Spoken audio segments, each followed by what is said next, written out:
Hello everyone, welcome back to BC Calculus. This is lesson number 9.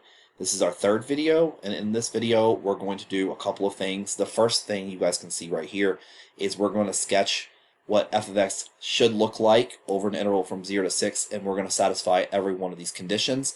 Notice we're given some points, we're given what f of prime of x is doing, and then what f double prime of x is going to do. And so I'm going to kind of refresh your memory on all of that. And then the second and third example are the most important ones. That's where we're going to get some information based on f prime of x, whether it's in a form of a chart or a graph. And then based on that information, we should be able to figure out in a multiple choice fashion which of our functions is f of x, all right, which one most clearly represents f of x. So let's get to this one first. And I will tell you guys that, this is not something that I would expect you to really do because it does take a little bit of time. And, we'll see how we go as we move along through it. So f of 0 is equal to 3. So this first part here is algebra 1. So hopefully I don't mess it up. So f of 0 is 3. F of 3, 1, 2, 3 is 3. F of 2 is 4. F of 4 is 2. And f of 6 is 0. So those are kind of like my guideline points. Okay? So let's go through and figure out what else we need to do. So let's look at this one next. So f prime of x is greater than 0 on the interval from 0 to 2. So that just means that f of x is increasing from 0 to 2, right? So I'm either going to go like this or I'm going to go like this, right? So I'm either going to go concave up increasing or concave down increasing. So I'm going to do a little cheat here, and I'm going to go and look at other information that I have, so I don't have the race. And so right here it says that f double prime of x is less than 0 on the interval from 0 to 3. So that's actually helpful. That means that I'm going to be f of x is going to be concave down. So I want to go this way with it. So I'm going to go ahead and sketch. I'm going to go ahead and sketch this. And again, if I need to make some changes, I will. But I've now satisfied, right? I've now satisfied this one. So I am increasing from 0 to 2, and I'm concave down from 0 to 3. So I've now got that little piece out of the way. And actually, now that I'm looking at it more, I can now say that this piece at f prime of 2, right, so is equal to 0. So that means I've got a horizontal tangent at x equals 2, and actually at x equals 4. So there is one of them right there. So not perfect, but you guys get the idea right there. So there should be a little maximum right here. I kind of made it look like that, but it's just the idea of what it is. And so that looks pretty good for us. So now I've got this one taken care of. So now let's go over here to this little guy. For this one, it says that f prime of x is less than 0. So that means that f of x is decreasing from 2 to 4. Okay, so 2 to 4, well, we're already decreasing here. And so what's happening from 3 to 2? Well, from 3 to 4, from 3 to 4, I'm positive, right? The second derivative is positive, which means that f of x is actually concave up. So then I'm going to go ahead and still decrease, but decrease in a concave up fashion, right? And something like that. So I'm down, and then I'm starting to start feeling positive here with this. So now I've checked that box off. All right, checked that box off. Well, at x equals 4, my derivative is 0, so I'm going to level out here. That's what this means. I'm going to level out right here. All right, so now I've taken care of that. Well, from 4 to 5, I am now decreasing again, right? So I'm still decreasing from 4 to 5, and I'm also concave down from 4 to 5. So I'm going to be decreasing, and I'm going to be concave down, like so. And then I've got this checked off, I got this checked off, this checked off. The only thing left is that my slope, my actual slope, is -1 from 5 to 6. So my slope is going to be -1. So it looks like this. So that's why there's no concave up or concave down on that interval. And so that's the idea of what the graph looks like, right? That's the idea for what we do with this problem. So not very common type of question, but you guys will understand. Let's get to the next example where you will be expected to do some stuff. Okay, so this example here is classic calculus. Okay, it's classic calculus. So this says that I've got the graph of f shown in the figure. All right, and it says select the graph of the derivative from the graph below. Now, I say this is classic calculus because it's really not. um, classic calculus is if I give you the derivative graph, and then I want you to tell me what f of x is. So we're gonna do one of those in another video. Okay, so let's look at this because this is what you see is what you get. So since f of x is increasing from here to here, so f of x is increasing here, right? F of x is increasing from here to here. I now know that this little piece of my graph, this interval, my derivative better be greater than 0, which means it better be above the x-axis. And so from somewhere between -2 and 1, somewhere to the right of -1, I should be above the x-axis. And so it's clearly, this example's bad because the only example that there is this problem right here. Right? So this one doesn't work. And this one doesn't work. And this one doesn't work because it's not going to be on the x-axis side. So we know this answer is going to be D. But let's pretend for a second that we did not know that, because sometimes they're not this easy. Like I said, I think I pulled this from an AB exam. So let's continue on with this to show you other things about this problem. And so now I'm negative here, right? So this is where my slope is less than 0. So I better be underneath the x-axis. And you see that I am. You see that I am. And then we're going to keep on going here. Now I'm back to positive again, right? My slope is greater than 0, so I'm above the x-axis. And then I am starting to get negative again here. And so I am now at f prime of x is less than 0. So this is what you see here. Another interesting thing that I really like, that hopefully you guys can appreciate, is this.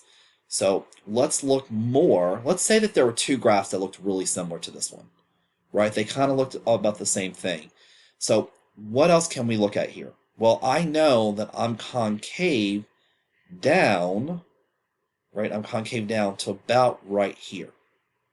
So this purple to right here, I'm concave down, which means that f double prime of x must be negative because I'm concave down. And that's where you guys can see that it's going to be negative to right here. And then I'm concave up to this piece right here. And for this little small piece, I'm positive. And then I'm concave down here. And then this is why, again, I'm negative. Okay? So this is where you get all that stuff from. So there's a lot of key information for that problem. So when we're looking at f of x, what you see is what you get. What you see is what you get. So I think that was not the most exciting example to do. So don't worry, I'm going to do a couple more with you guys because, like I said, that's more of an A-B question. But there was a lot of good stuff out of this, right? There's a lot of stuff out of this that I do like to see how we can translate f of x into an f prime of x graph. So let's look at another example. So I'm going to do this problem in two different ways. It says the table below gives selected values of v of t. So we've already kind of talked about particle motion here. So v of t obviously is going to be equal to the derivative of s of t, right? So it's the derivative of s of t. Of a particle moves along the x-axis. At time equals 0, the particle is at the origin. And it says, which of the following could be the graph of the position function, which is x of t, which is also s of t, of the particle from 0 to 4. So one of the first things that I want you guys to know is that we could actually graph this. So let's actually graph it and then look at the graph of the function and figure out which one of these it's right. And then I'm going to talk about, without graphing it, how we could have just easily used the table. So let me really quickly graph these points for us. So give me 1 second. Okay, so I'm going to head and plot the points over here for us. And so I like this question a lot more. I love this question because we're looking at this graph, which is our derivative graph, our v velocity graph, and we're trying to figure out which one of these graphs would be the position function based on this derivative graph. So the first thing that I want you guys to understand here is that from 0 to 1, my velocity is greater than 0. It's above the x-axis, right? So velocity is greater than 0. So if we keep going and repeating ourselves, it's going to be fine. So velocity is greater than 0 from the interval from 0 to 1, which means that our position function, which is s of t, must be increasing, right? Because our slope, the value of our slope is positive. So from 0 to 1, it's got to completely be increasing. So 0 to 1, it's increasing, so this one still checks out. 0 to 1, it's still increasing, so that one checks out. 0 to 1, not right there. It's not increasing, so C has now been eliminated. 0 to 1, it's increasing, so that one still checks out. And then 0 to 1, still increasing.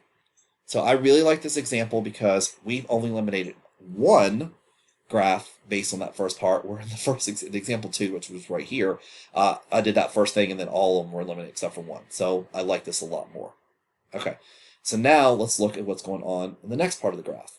So from 1 to about 2.5, right, let's just say that, 1 to 2.5, my velocity is less than 0, right? So from the interval from 1 to 2.5, it's less than 0. That means that my position function must be decreasing.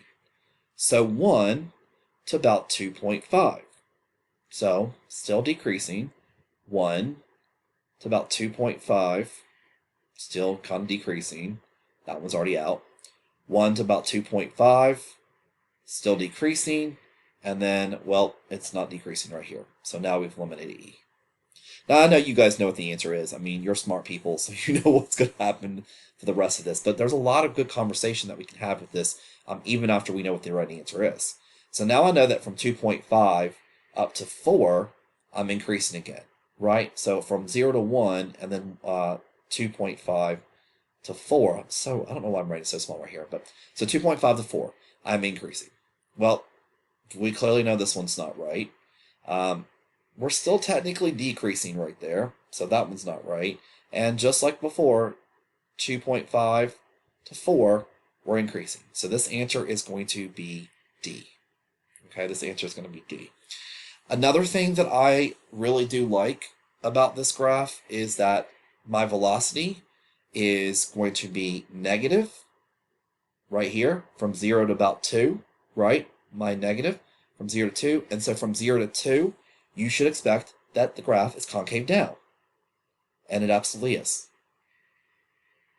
And then from 2 to about 4, my graph is concave up.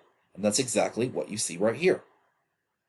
So even if they had graphs that looked very similar to this, you could change it up a little bit. And, maybe the graph on one of the other answers looked like this, and then started doing something like that, right? It's still increasing, but the concavity is different. So there have been times where you then have to look at the concavity. And usually, ladies and gentlemen, after that moment in time, you can be done. But there is still one more thing we can talk about. So there's still one more thing, crazily enough, that we can still do in this problem. You notice that at x equals 1, I go from positive to negative. That means that f of x has a maximum. Yes, a maximum right here. And then from down here to here, so around 2.5, I have a minimum. And I do have that.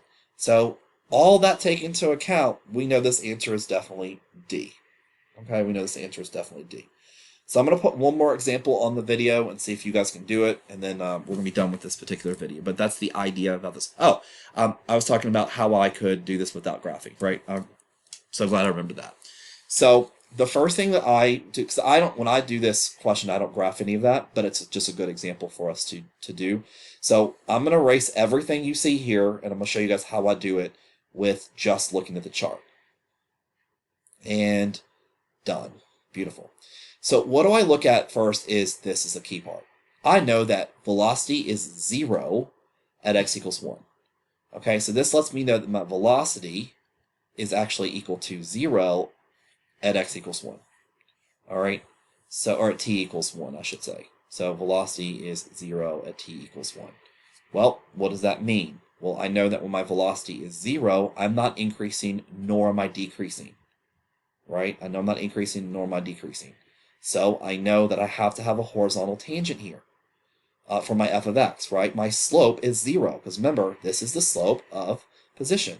So I know that I've got a horizontal tangent at x equals 1. So again, I can eliminate this one, and now I can eliminate this one, and I'm still here. Another thing is that going back to IVT, remember IVT says us, it's really a derivative, so just remember that in order for me to go from 2 to 3, and this is a continuous function, I have to hit 0 again. So I know somewhere between 2 and 3, I have to have another point where f of t is actually equal to 0. Since I'm going down, then I know I'm going to have a minimum there. My sign is going to go from negative to positive, right? I'm going -1 to +1, so I've got to have a minimum. Well, that eliminates that, and that eliminates that, and now here I am with my problem. All right? And so that's the idea with this. The only other thing that I can tell students, and this is kind of what we do with our chart here, is that velocity, and sometimes this graphing is actually easier for students to see it, but velocity is always positive from 0 to 1. It may seem confusing to students that we're going 3, 2, 1. You're still positive because velocity is above the x-axis, right? It's still above the x-axis, so which means that, again, that my position function must be increasing. And so now we get into the point where, okay, well, we know that this is also where it's increasing. So then we get into the whole conversation about from 0 to -1, it's negative, so it's going to be decreasing, as you can see here. And then we're going back up from 1 to 3, so it's increasing again. So it's the same thing that I just did with the graph. It's just that how do I read the chart in a more efficient way? Okay, so that is that example right there. I'm hoping that the more examples that I'm doing with you, because I know these videos for this lesson is very long, that you're really understanding it. So let's try one more example and see what you can do with it. And I encourage you to pause the video and see if you can answer it. Okay, so in this example, I pulled it from my notes for my AB class, and then I looked up here. It's like, why was this not in the BC thing? Well, you guys haven't learned the second fundamental theorem of calculus part 2 yet. So trust me in saying that if I'm trying to find what f prime of x is, it's just going to be g of x. So if you look at this, it says g is the graph to the right. Well, it's really then f prime of x. So let's just pretend like this part doesn't exist. Let's just say this is the derivative graph, and I want to know which one of these is f of x. Okay, so we're going to kind of ignore the question right here. Just know that if you did the problem correctly, which we are, then f prime of x is this, and we want to know which one of these is our derivative graph. Okay, so I'm going to go ahead and just move this little guy over here because I don't really care about it. All right, so let's look at this. So just like before, we can, and like I said, the more you practice this, the better you get it. So if our derivative, it's less than 0 here, right? F prime of x is less than 0 here, which means that f of x is decreasing, right? It's decreasing. So from A to B, it's decreasing, so we're still good here. B, it's not decreasing, right? It actually starts off increasing. So this one's clearly out. From A to B, well, it's decreasing for a second, and then all of a sudden it becomes increasing. So again, it's C, and then it's decreasing from A to B. So this one's okay. All right. Now, and this is why I like this question so much, it's increasing all the way from B to C. Well, this is increasing all the way from B to C. Oh, Lord have mercy. It's increasing from B to C. It's increasing from B to C. So we have two possible answers here. Two possible answers. So that means we need to do a little bit more investigation, right? So this one is where f prime of x is greater than 0, and this is where f of x is increasing. Well, what else can I do? Well, I can say, and let's see if this helps us. I know from here to here, right? I know f prime of x is increasing, which means that f of x, which means that f double prime of x is greater than 0, which means f of x is concave up. Well, this kind of looks like they're both concave up, like from, this particular part here to this part right here. So that doesn't really help us too much. But let's look at what's happening at this value. So at this value, f prime of x is decreasing, right? Decreasing, and the fact that f double prime is less than 0, which means f of x is concave down. And you can see that this one is not changing as much as this one is, right? There's something happening right here that's concave down. So the other smoking gun with this, why A is clearly the right answer, is if you can see that right here, f prime of x, f double prime of x is actually equal to 0, right? Or f prime of x has a horizontal tangent, and you know that there's a point of inflection. You know there's a point of inflection at that value, and that's exactly what you see right here. We're concave up, which makes sense because we're positive, and then we're concave down, which is right here. This one, I know I've kind of drew all over it, but there is no change in concavity here at all. And this one, you can see that there's a change of concavity in our problem. And then I always ask my students, like, what did you do? What helped you out a little bit? And some of my kids, they're very, very smart about this. And they said, okay, well, I've noticed that my function is getting closer to 0, right? My derivative is closer to 0, which means it's starting to change signs, right? It's all positive here, and then it starts to change and getting close to 0, so it's starting to level off. And that's exactly what this graph is doing, which I think is very brilliant. Some of my students realize that okay, it's starting to level off here. And yeah, I could absolutely bounce back up and it still continue to increase, or I could go down this line and all of a sudden it's going to start decreasing like that. So I think that's another really clever thing for them to do. So ladies and gentlemen, that is our video for part 3. This lesson does have one more video that we're going to do. I'm going to summarize everything that we just did and see if I can tie up any loose ends for this lesson. So I'll see you guys back in the 4th and final video for lesson number 9.